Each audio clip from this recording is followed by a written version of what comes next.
Hello NEET aspirants, आपके अपने YouTube channel NEET wonder series में आप सबका स्वागत है। हमने फिजिक्स के 2 सीरीज शुरू किए हैं, NEET fast physics series, NEET crash course series. NEET fast physics series का यह पहला लेक्चर है। इसी के प्रीवियस ईयर्स के क्वेश्चंस को आप देखेंगे नीट क्रैश कोर्स सीरीज में।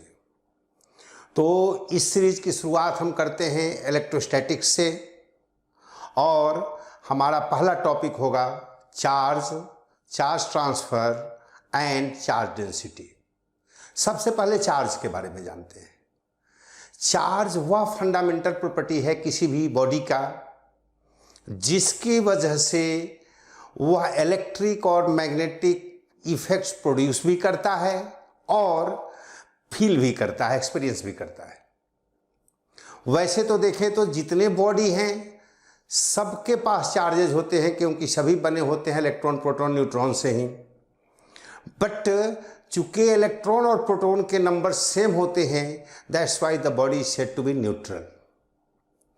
हमें उसे चार्ज करने पड़ते हैं और चार्जिंग के लिए, चार्जिंग का सिंपल सा मीनिंग है कि किसी भी बॉडी पर जब नेट पॉजिटिव या नेट नेगेटिव चार्जेज हो, और इसके लिए हम 3 प्रोसेसेस को एडॉप्ट करते हैं। एक है चार्जिंग बाय रबिंग और चार्जिंग बाय फ्रिक्शन, दूसरा है चार्जिंग बाय कंडक्शन और तीसरा है चार्जिंग बाय इंडक्शन। स्टार्ट हम करते हैं चार्जिंग बाय रबिंग और चार्जिंग बाय फ्रिक्शन से। सपोज कर लें एक ये बॉडी है और एक ये बॉडी है, दोनों न्यूट्रल हैं इनिशियली। इसके पास 10 इलेक्ट्रॉन्स हैं, मीन्स की -10 ही चार्ज है, 10 ही प्रोटॉन्स हैं, मीन्स की नेट चार्ज है 0। इसके पास सपोज कर ले 20 इलेक्ट्रॉन्स हैं और 20 ही प्रोटॉन्स भी हैं, यह भी है न्यूट्रल। लेकिन जब इन दोनों को आपस में हम रब करते हैं तो रब करने पर सब मान लेते हैं कि इससे 2 इलेक्ट्रॉन का ट्रांसफर हो गया इसके पास। अब इसके पास तो इलेक्ट्रॉन्स कम हो गए, मीन्स की -8e + 10e मीन्स की +2e, और इसके पास हो गए -22e एंड +20e मीन्स कि इसके पास 2 इलेक्ट्रॉन्स ज़्यादा हो गए। इस पर +2e चार्ज, इस पर -2e चार्ज। तो जितना चार्ज इसका है मैग्नीट्यूड इसका भी उतना ही है, बट नेचर जस्ट अपोजिट है। और अगर यह चार्ज, ये दोनों बॉडी अगर इंसुलेटिंग बॉडी हैं तो इनके चार्ज जहाँ रब करेंगे वहीं लोकलाइज रहेगा। अगर ये कंडक्टिंग बॉडीज हैं तो इन दोनों के चार्जेस स्प्रेड हो जाएंगे पूरे बॉडीज में। Charging by conduction. Charging by conduction में एक बॉडी चार्ज है, दूसरा अनचार्ज है, या दोनों चार्ज हैं और दोनों को आपस में कांटेक्ट में ला दें या किसी कंडक्टिंग वायर से अटैच कर दें।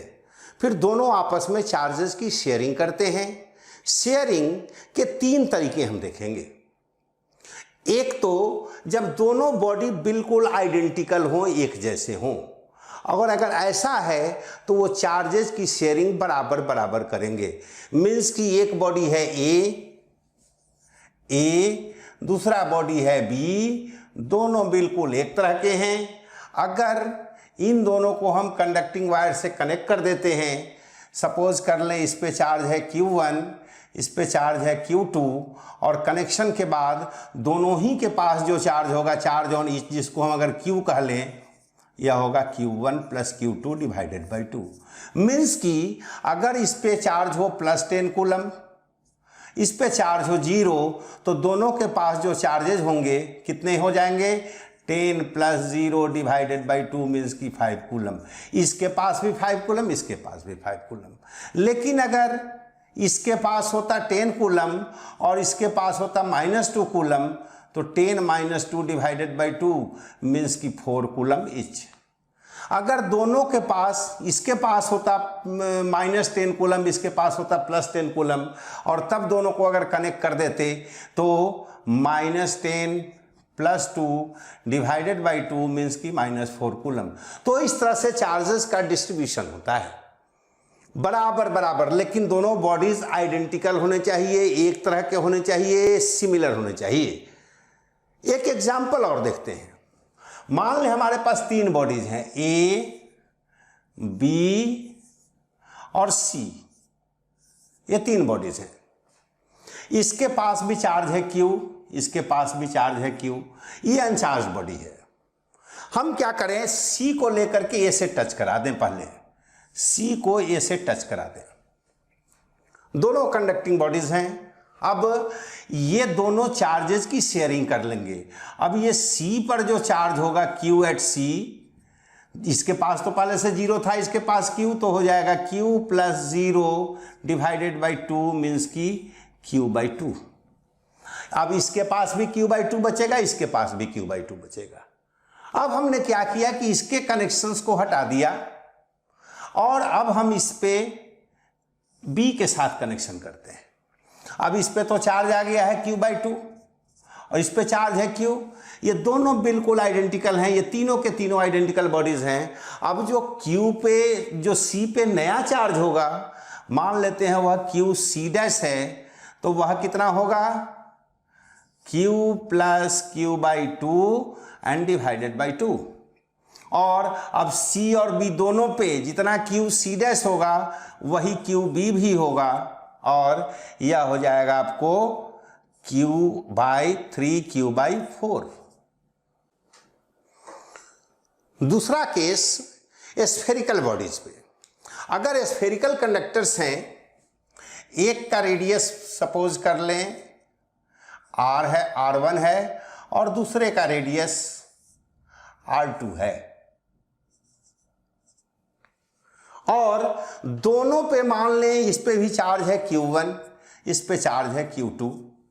और अब अगर हम दोनों को कनेक्ट कर देते हैं कंडक्टिंग वायर से, उस कंडीशंस में यहां बॉडी सिमेट्रिकल नहीं है, दोनों के रेडियस अलग अलग हैं, यह R1 है या R2 है, मीन्स कि अब Q1 plus Q2 divided by 2 नहीं होगा।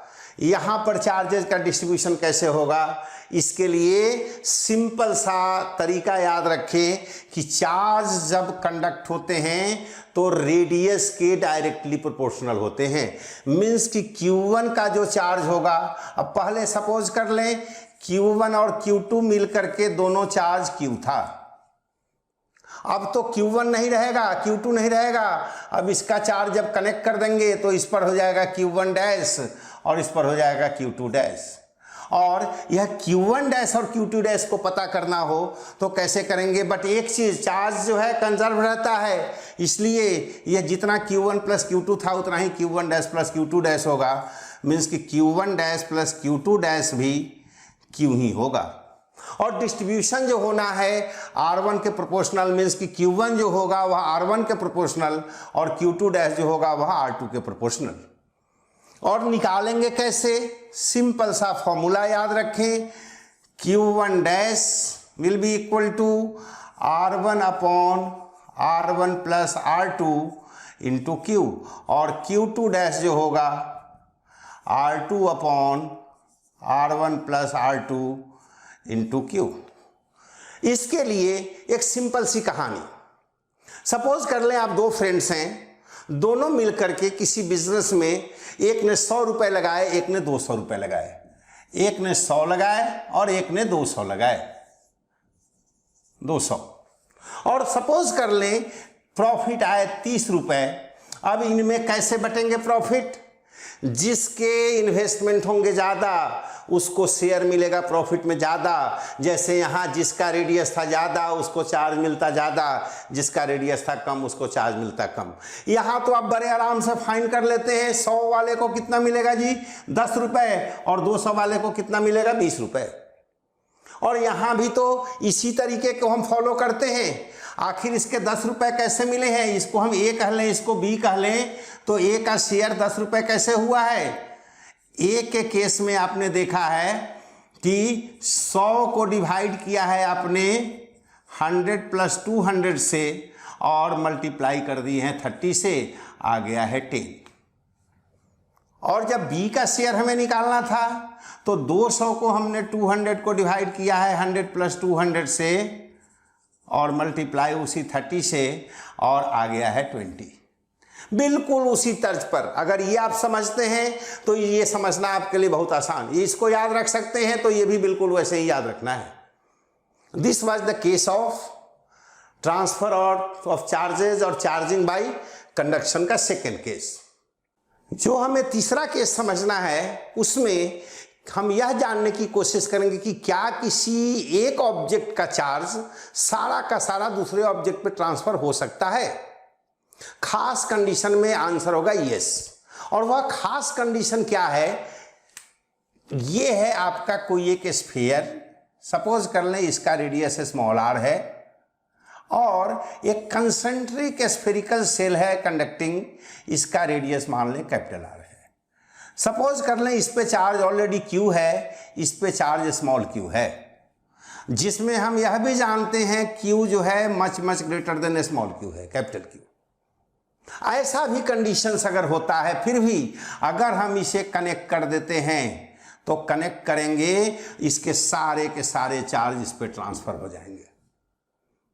मीन्स कि इसके पास कुछ नहीं बचेगा, इसके चार्ज हो जाएंगे Q, finally the Q will, small q will become 0 and this outer surface spherical cell will have charge capital Q plus small q। यह कब तक चलेगा? क्या हम इसको चार्ज देते रहे तो हमेशा ही सारा का सारा चार्ज इसी पर ट्रांसफर होता रहेगा? हाँ, होता रहेगा। कारण कि चार्ज के ट्रांसफर होने के लिए, चार्ज के फ्लो के लिए पोटेंशियल के डिफरेंस इंपॉर्टेंस रखते हैं, चार्जेस इंपॉर्टेंट नहीं रखते। चार्ज किसके पास ज्यादा है या कम है, इससे चार्ज का फ्लो डिसाइड नहीं होता। किसका पोटेंशियल ज़्यादा है, चूंकि इस वाले इनर स्फीयर का पोटेंशियल हमेशा हाइयर होता है, मीन्स कि हाइयर पोटेंशियल से लोअर पे ट्रांसफर होगा और वो तब तक होगा जब तक कि दोनों के पोटेंशियल इनर और आउटर के बराबर ना हो जाएं। जब इसके सारे चार्ज ट्रांसफर हो जाएंगे तो दोनों के पोटेंशियल बराबर हो जाते हैं। फिर फर्दर जो है ऐसा मत समझें कि इस पे से इस पे चार्ज आने लगेगा। इस पोटेंशियल के कॉन्सेप्ट को हम लोग आगे के लेक्चर में समझेंगे। फिलहाल इसको पोटेंशियल के कॉन्सेप्ट को समझने के लिए एक चीज मान लें, आपके पास एक 2 लीटर के पानी का बोतल है और दूसरा एक 2000 के लीटर के कैपेसिटी का टैंक है। वह टैंक इस बोतल से कनेक्ट कर देते हैं, इसमें पानी आप डालते जाएं। अगर यह इसका लेवल हाइयर है तो हमेशा पानी इसी में से फ्लो करके टैंक के पास जाएगा। और अगर हम लगातार डालते रहें, बेशक टैंक फुल कर होने के बाद भी पानी इसमें नहीं रुकेगा क्योंकि यह लेवल हाइयर है और ये सारा का सारा पानी टैंक में जाता रहे। हाँ, अगर टैंक फुल हो गया, ओवरफ्लो होकर के पानी बाहर निकलेगा। वैसे ही इसको हम जितना भी चार्ज देते जाएं, जिस तरह से पानी के केस में हमने देखा कि it's not the amount of water that decides the flow of water, it is the level of water that decides the flow. Similarly, it's not the amount of charge that decides the flow of charges. It is the potential of the charged body that decides the flow of charges. चूंकि यह हमेशा higher potential पर रहेगा इसलिए charges इसी से इसमें जाएंगे। इसके सारे चार्जेस जब आउटर स्फीयर पे चले जाएंगे तो दोनों के पोटेंशियल बराबर हो जाएंगे। अब ये नहीं कि चार्ज इससे इस पर आएगा। This was the case of transfer of whole charge of a body to the other. Third process of charging is charging by induction. Charging by induction में मान लें एक ये बॉडी है, इस पे पॉजिटिव चार्ज है, मान ले +Q, और एक दूसरा अनचार्ज बॉडी इसके पास ले आते हैं। इसके चार्ज की वजह से इसके चार्ज रीडिस्ट्रीब्यूट होंगे, इधर की तरफ नेगेटिव और इधर पॉजिटिव। लेकिन जैसे ही हम दोनों को अलग करेंगे फिर से ये न्यूट्रल हो जाएगा। लेकिन अगर हम एक काम करें, यहां से हम किसी कंडक्टिंग वायर से इसको अर्थ से कनेक्ट कर दें तो अर्थ की कैपेसिटी इनफाइनाइट होती है और यह सारे पॉजिटिव चार्जेस को न्यूट्रलाइज कर देगा यहाँ से इलेक्ट्रॉन्स जा करके। तो क्या यह भी न्यूट्रलाइज हो जाएगा? नहीं, यह इसलिए न्यूट्रलाइज नहीं होगा क्योंकि यह तो दिस पॉजिटिव चार्ज के इलेक्ट्रोस्टैटिक फोर्स से बाइंड है और यह इसको जाने नहीं देगा। यहाँ मीन्स कि अगर यहाँ से पॉजिटिव चार्ज चला गया तो बचेगा कौन? यहाँ नेगेटिव चार्ज। और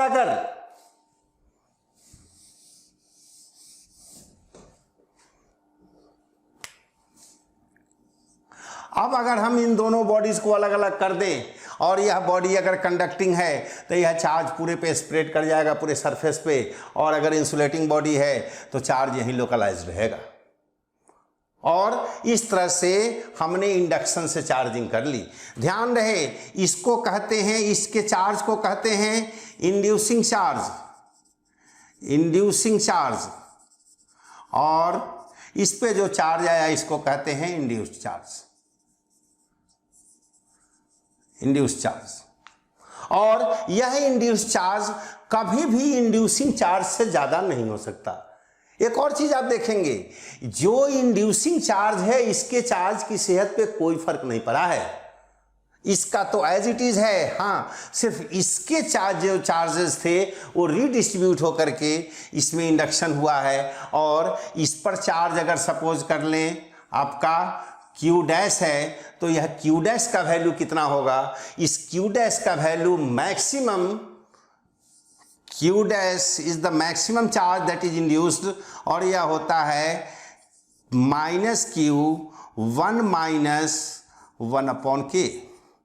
Q dash, this is the maximum induced charge, maximum induced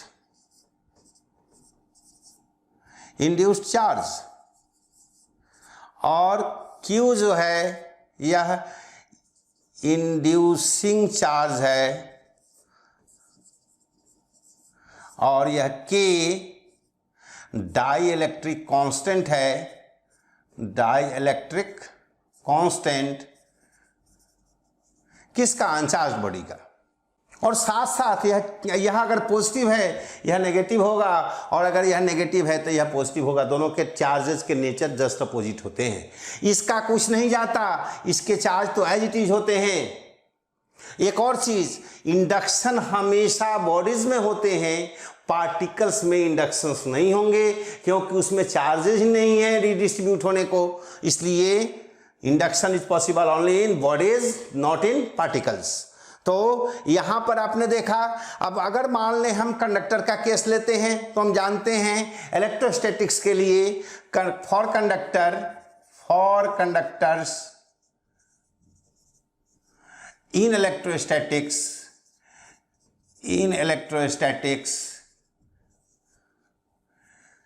K is equal to infinity. याद रहे, लेकिन इलेक्ट्रोस्टैटिक्स में ही K is equal to infinity होता है, कंडक्टर्स में भी।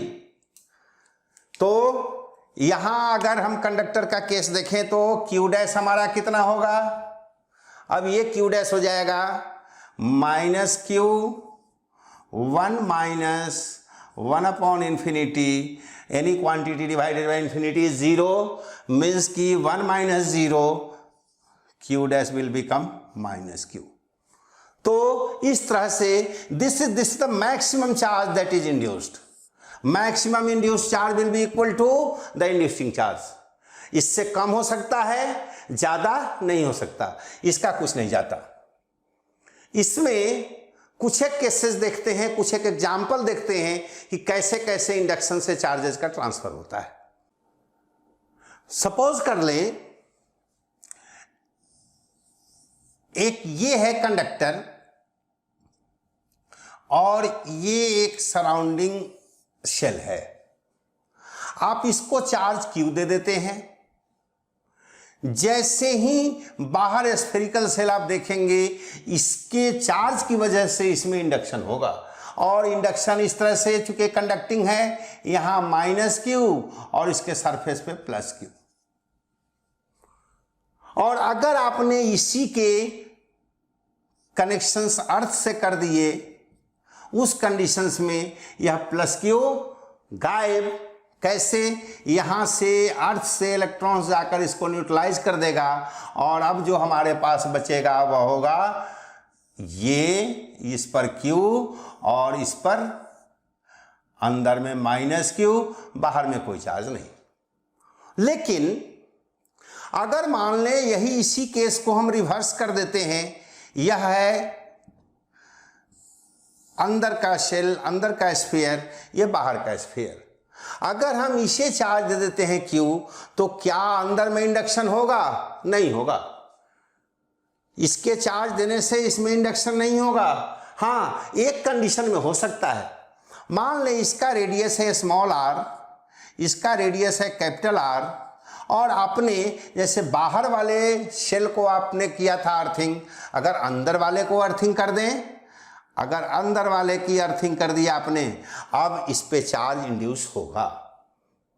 और इस कंडीशंस में जो चार्ज इंड्यूस होगा, मान ले यह चार्ज अगर Q डैश है तो यह Q डैश कितना होगा? यह Q डैश होगा। अगर यह पॉजिटिव चार्ज है तो यहाँ पर Q डैश जो है नेगेटिव होगा और वह होगा small r upon capital R into Q।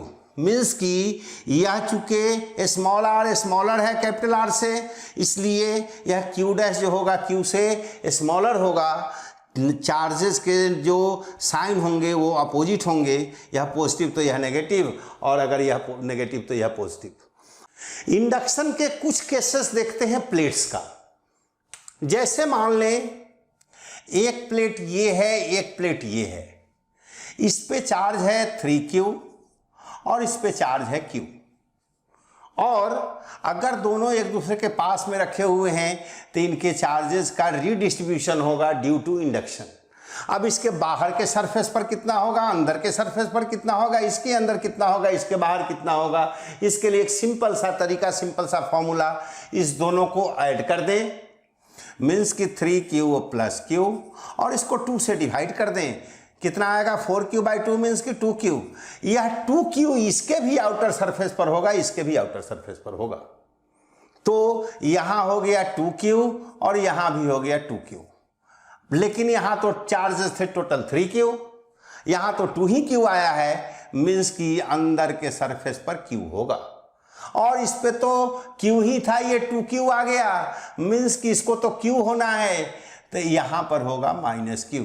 Means कि आप देख सकते हैं दोनों को ऐड करके 3Q, इन दोनों को ऐड करके Q, और इस तरह से चार्जेस का रिडिस्ट्रीब्यूशन होता है।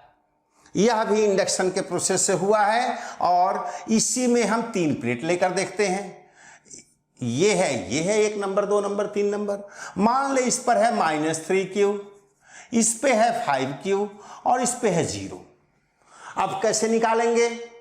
तो सेम प्रोसेस, इन सारे चार्जेस को ऐड करें, 2 से डिवाइड करें, -3Q plus 5Q plus 0, -3Q plus 5Q plus 0 divided by 2 आएगा आपके पास 5Q -3Q, 2Q divided by 2 means की Q।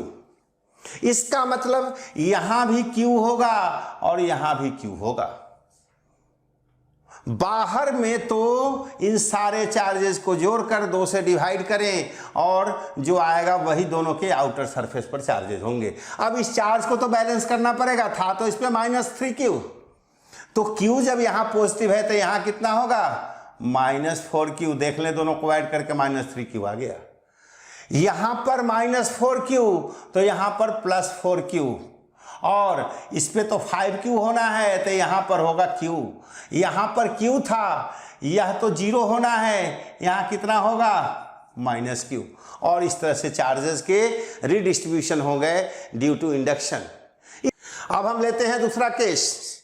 एक था हमारा चार्ज ये Q, दूसरा है 0, तीसरा है -Q।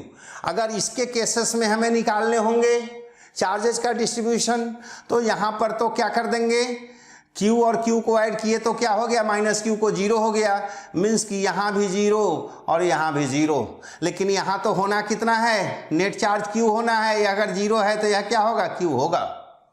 यहाँ पे माइनस क्यू होना था, यह जीरो है तो यहाँ क्या होगा, माइनस क्यू होगा। मीन्स कि यहाँ माइनस क्यू है तो यहाँ प्लस क्यू, और यहाँ प्लस क्यू है तो यहाँ पर माइनस क्यू, और देख लें क्यू माइनस क्यू मिल करके फिर से जीरो। इस तरह से आप इंडक्शन के प्रोसेस को देखें। अब हम देखेंगे चार्ज डेंसिटी। कई तरह के चार्ज डेंसिटी हम पढ़ेंगे। सपोज कर लें कोई लीनियर ऑब्जेक्ट है, मीन्स कि ये स्ट्रेट वायर है, उस पे चार्जेस हैं, तो उसके केस में हम लीनियर चार्ज डेंसिटी का कंसीडर करते हैं। अगर कोई बड़ा सा प्लेन शीट ऑफ चार्जेज हो, या हम जानते हैं जो भी कंडक्टर है उसके सिर्फ सरफेस पर चार्जेज होते हैं, तो वहाँ पर भी हम सरफेस चार्ज डेंसिटी लेते हैं। और अगर कोई नॉन कंडक्टिंग बॉडी हो तो उसके अंदर बाहर पूरे वॉल्यूम में चार्जेस होंगे, और उस कंडीशन में हम लेते हैं वॉल्यूम चार्ज डेंसिटी। तो लेमडा तो हुआ आपका linear charge density, linear charge density, और यह लेमडा होगा total charge Q divided by total length L. Unit क्या होगा, कूलम पर मीटर। सेम वैसे ही sigma surface charge density, surface charge density, और इसमें भी उसी तरह से टोटल चार्ज अगर क्यू है डिवाइड कर देंगे सरफेस एरिया से, और यूनिट होगा इसका कूलम पर मीटर स्क्वायर। और सेम वैसे ही volume charge density, volume charge density, और यह वॉल्यूम चार्ज डेंसिटी होगा again charge divided by volume, और यूनिट होगा कूलम पर मीटर क्यूब। ये थे आपके चार्ज डेंसिटी। चार्ज डेंसिटी में हम तीन तरह के केसेस देखेंगे। पहला, जब दो स्फीयर्स हों, दोनों चार्ज हों और दोनों अलग अलग हों, दोनों आपस में कांटेक्ट में नहीं हों। दूसरा केस देखेंगे, दो चार्ज स्फीयर्स हों कंडक्टिंग, और दोनों आपस में कनेक्ट कर दिए जाएं। और तीसरा केस देखेंगे, सिंगल स्फीयर हो या सिंगल कोई कंडक्टिंग बॉडी हो, और उसके अलग अलग जगह पे शेप डिफरेंट शेप्स के हों, मीन्स कि उनके radii of curvature different different points पे डिफरेंट हों। तो इन तीन केसेस में चार्ज का डिस्ट्रीब्यूशन और चार्ज डेंसिटी कैसे कैसे काम करेगा। सबसे पहले हम देखते हैं, एक ये स्फीयर है और एक ये स्फीयर है।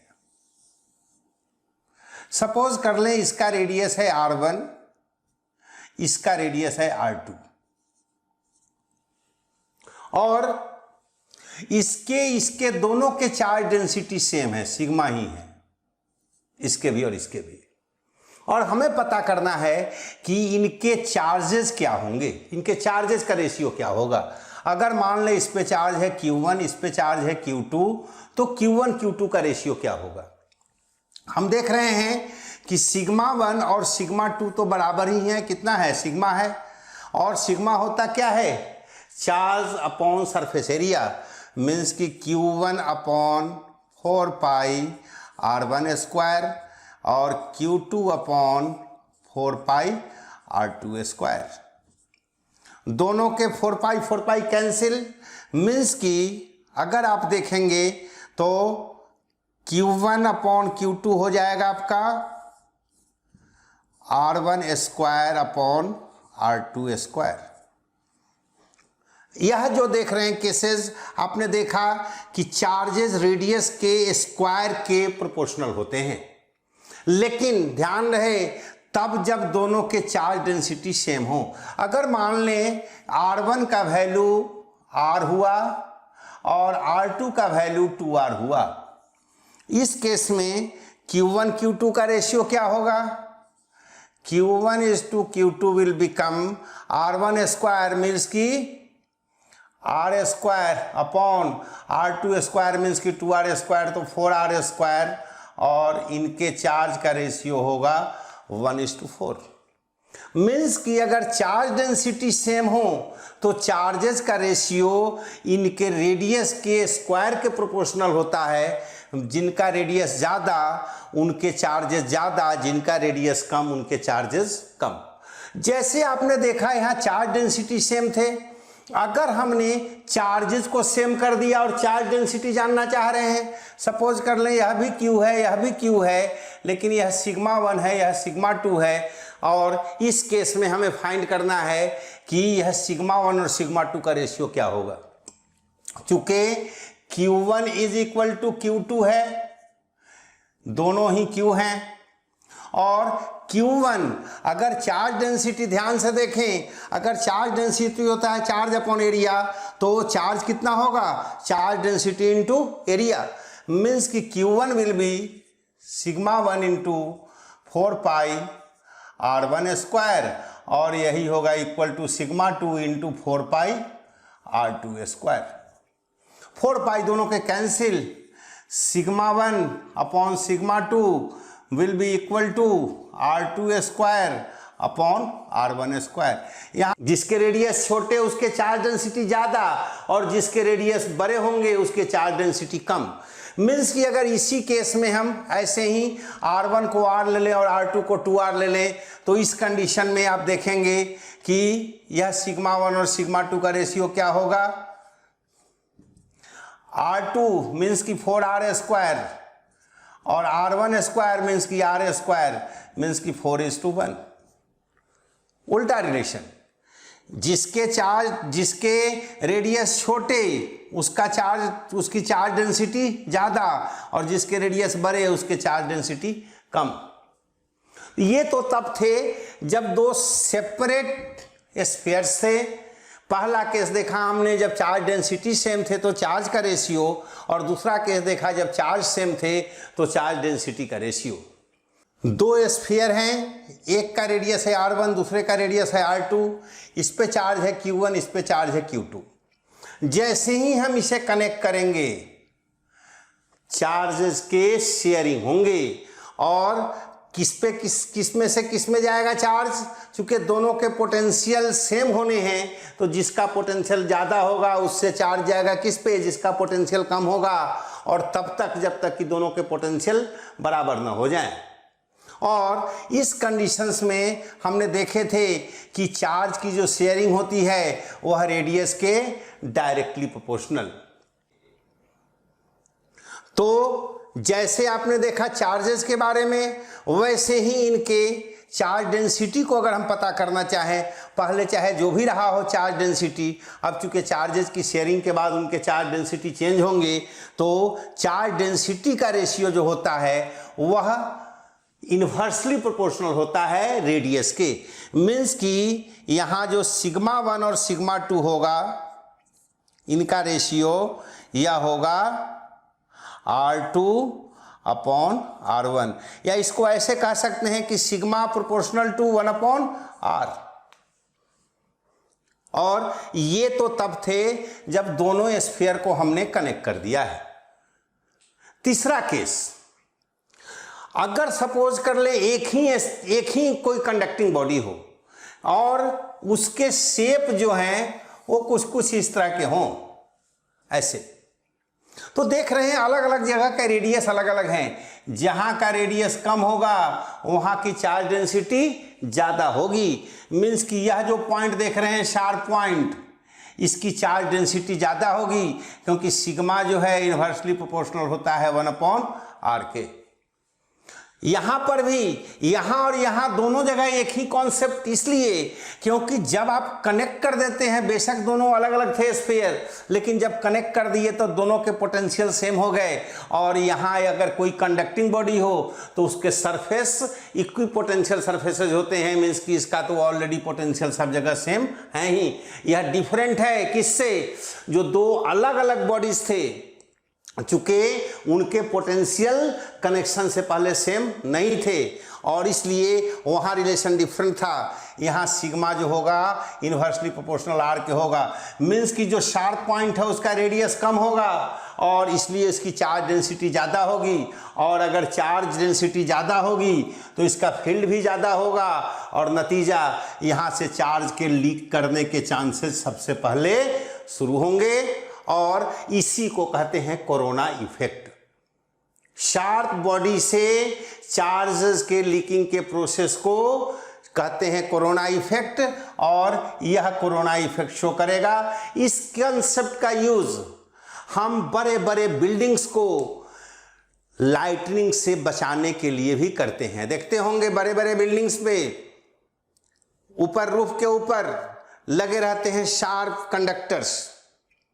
अगर लाइटनिंग होगा, वो दो काम करते हैं। जब कभी भी लाइटनिंग होती है तो क्लाउड्स आपस में डिस्चार्जिंग करते हैं, और या तो वह उनको न्यूट्रलाइज कर देगा, ये शार्प पॉइंट जो लाइटनिंग कंडक्टर्स लगे रहते हैं, लाइटनिंग रॉड लगे रहते हैं, या फिर जो चार्जेस आएगा उसको अर्थ के पास पहुंचा देगा, और इस तरह से बिल्डिंग सेफ रहता है।